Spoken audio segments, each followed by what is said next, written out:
Hello again. So we're going to have a look at the fonts. How can we make these make a little bit better? Maybe more of this kind of thing. One of the resources we have on the internet, we could also just load different fonts on web pages.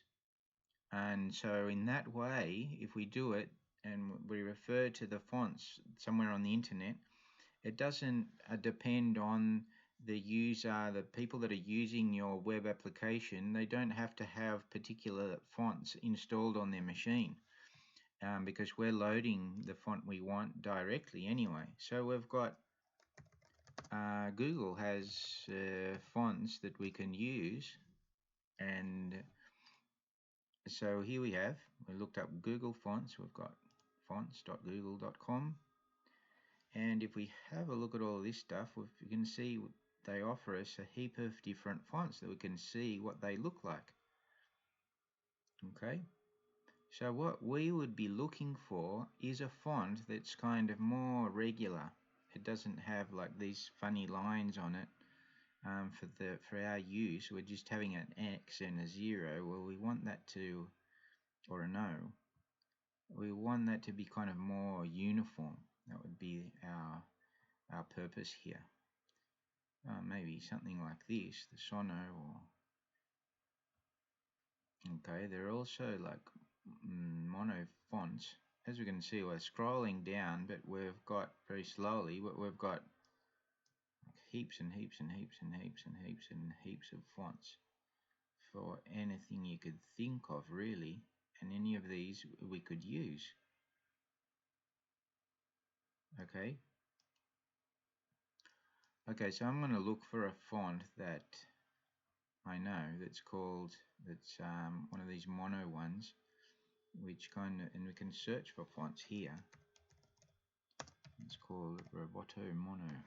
Okay, so this is one of the ones that's kind of standard. See the kind of block letters. So this might be a good option for us. So how do we use this font? If we want to use this font, how do we use it?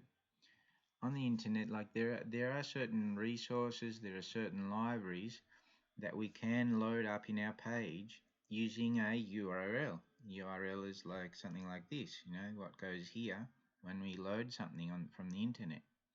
So that's called a CDN, okay, where we have a content delivery network. I don't remember too well, or something like that. Is there resources of content that are made public for us to consume?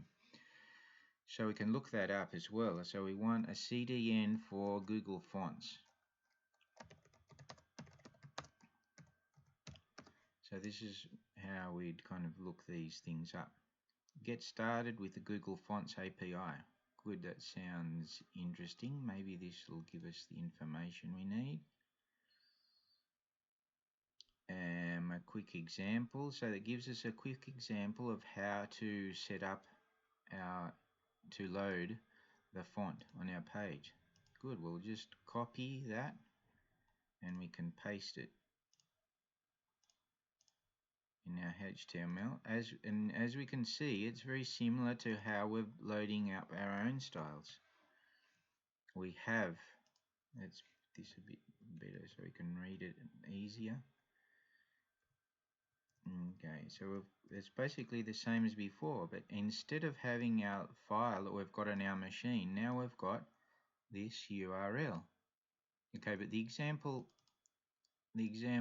isn't is loading another font. We've identified a Roboto, and if you look at the examples, instead of a space for the URLs, we put a plus sign. Okay, so we'll save that. And that was one part. So this is how we load it up so it's available to us. But then we have to go back, and for the table, we don't need it for anything else, just for the table, we can define now font family Roboto Mono. We need these punctuation marks to make, because it's got a space in it. if the font name doesn't have a space in it, we don't need these quotation marks. We'll save that style. We'll go back to our web page, reload. There we go. Now it does look a bit stretched out. That's maybe because they're capital letters. Okay, so we can go back to our HTML. Instead of drawing capital letters, which are more kind of longer, we can put lowercase ones and see if that changes things to more like the effect we want to give it. As I say, we could do these actually drawing instead of using fonts, but it seems, just to start off, it seems a good option. Okay, let's reload, see how it looks. Yeah, it looks a bit better. We could even make these letters a bit bigger, couldn't we? So where do we do that? In our styles.css. Let's give them 75. Let's see how it looks now with font size 75. Go back here, reload. Okay, maybe that looks a bit better. Good. Well, we've given styling to our web page now. It does look actually bigger than those letters. But anyway, I kind of like the effect, so we could leave that. But you know where to adjust it anyway. Great. We've got our game set up.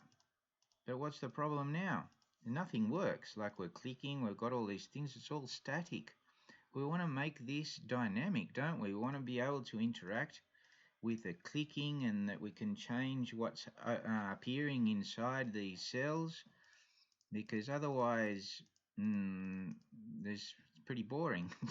Pretty boring page, pretty boring game. You can't even play it. How can we do that? Was to do more dynamic stuff, we need something else, a new technology. And this is going to be more properly speaking programming. Okay, so just until now we're setting up the elements we need on our page, we're setting up the styling so it looks more like what we want, but we need action. We need some action here. We need the interaction with the web page for that to work, to be able to pick up the clicks the user has, to be able to update what we're actually seeing on the screen. So for that we need JavaScript. JavaScript would be our tool to go. JavaScript is the world's most popular programming language, so it is the programming language of the web. So it'll be interesting to learn it, I think, and to be able to do these things. So this will be our next step for our game. So I hope to see you in the next one.